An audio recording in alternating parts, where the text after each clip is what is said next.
Where you were born was a birth lottery. Most are who they are by geography. From that first day, your passage was set. You're born to the right, or you're born. Last week, in June of 2026, I finally finished my final edit of the Emergency Bouzouki Player, a book I began writing in 1981. The Bouzouki Player is a non-fiction war story told in the first person, an autobiographical account of 2 years of forced conscription in the white Christian apartheid army during the Angolan border war, told with a liberal wash of stories from the beginning of South Africa's white Christian history. I was 18 when I was conscripted into the 23-year-long Angolan border war for 2 years as an infantry soldier. War then, as now, follows predictable methodology in which you learn how ignoring the mistakes of history condemns us to repeat them. War then was no more than mostly poor, indoctrinated young men conscripted by rich old white men to cause enormous suffering for millions. War only ever benefits the wealth accumulation of a small minority in an endless cycle of monetized mass child murder, always in God's name, always with assured immunity for the mass murdering leader class, always with the approval of a willingly propagandized silent majority willing to turn a blind eye to child murder. My war story is called The Bouzouki Player, because without emergency bouzouki skills, I would almost certainly not be here today to tell you why war is a racket that you should know about in the event that you haven't experienced war firsthand. You can read the Emergency Bouzouki Player in 4 formats, hard copy and Kindle, as well as a 21-hour audiobook narrated by myself. Links to the book are in comments. Thanks for listening. Nuremberg 180-some years ago wrapped up the last fascist genocide show. One chosen man, 19-some million died, killed by those Christian nationalist lies. Racism rose one November day. Crystal night came in 1938. During that era of golden decree, 2 of 3 followed obediently. 2 of 3 followed obediently.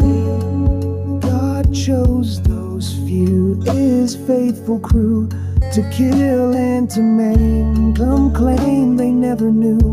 All over the world, some knew what happens next. Armies were raised, fascists put to the test. When battle was won, the law came to decide. In Nuremberg, 1945, the trial went on for almost a year. Lawyers heard stories, many shed tears, many sad stories, rivers of tears. Nuremberg's trial showed 2 out of 3 were trained to follow obediently. Hitler spoke words winning widespread applause. Killing for land made good sense for the cause. They built camps for murder, they lied to deceive. Starved children in cages till they couldn't breathe. Willing to serve, their conscience was bought. Willing to kill for the lies they were taught.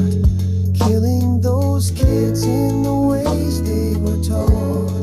Nuremberg's lawyers were left to decide if never again would one day be applied.